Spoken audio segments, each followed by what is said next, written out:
371. Phase 4.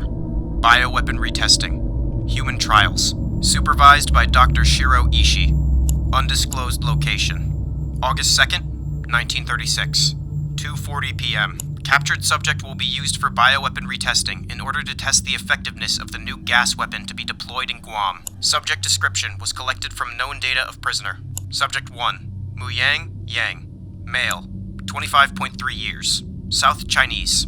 174 centimeters. 68 kilograms. Villager in Pinglang. Hobbies. Dancing. Singing. Fears. Blood. Day 1. 8:31 a.m. Subject exposed to gas. Has survived. No sign of suffocation or medically caused insanity yet.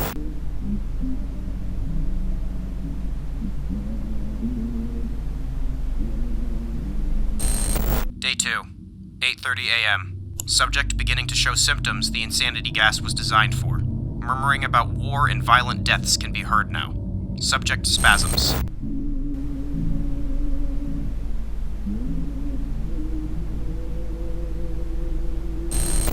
Day 3, 8:30 a.m. Subject yelling and showing visible aggression. This confirms Dr. Shiro Ishii's hypothesis on infectable insanity.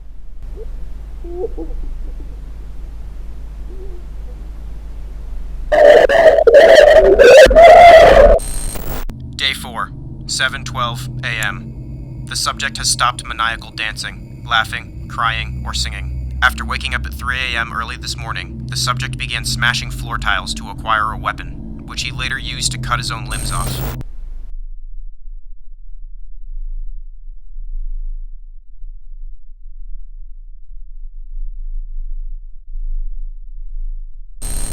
Before bleeding out to death, the subject drew Chinese characters on the floor as a message. Insanity is loud.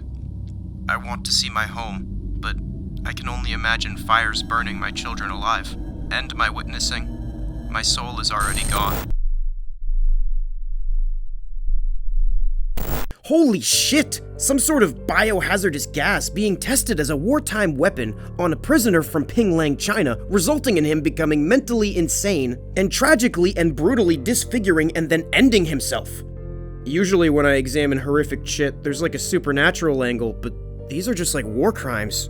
Well, some of you might have noticed a similarity between Unit 371 and an actual historical atrocity, Unit 731. Unit 731 was a human experimentation program carried out by the Japanese armed forces before and during World War II.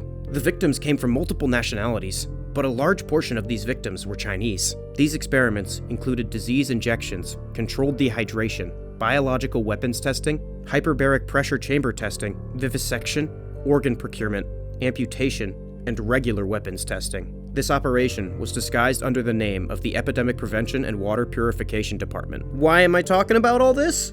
The subject in this analog horror was a man from China.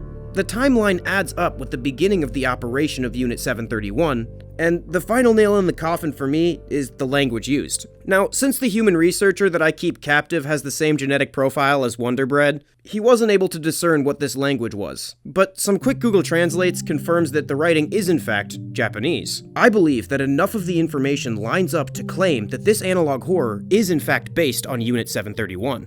I mean, for God's sake, the name is literally the numbers rearranged. Now that we know the root of this analog horror, we can begin to understand the most pressing question about the whole situation. Why did all the Axis powers go on to make a significant portion of the world's luxury cars?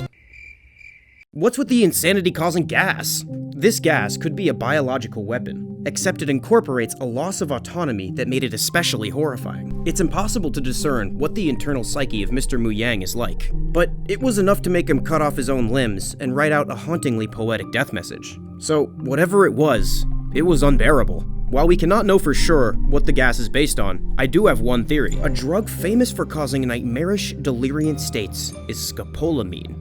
Scopolamine is a substance found in many plants and medications, and when ingested in high amounts via the digestive or respiratory systems, it can induce a psychological state that could push any man to the brink of insanity. I believe that the researchers in this abominable experiment are taking advantage of the nightmarish effects of scopolamine-based gas and using it to experiment on this victim.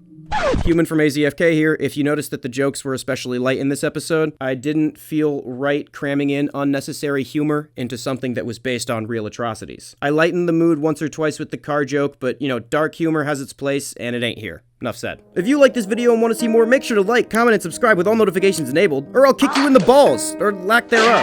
I'd like to thank Mythical Films for making this piece of media. You should go check out their thingies. Shout out the Inner Circle. Love y'all.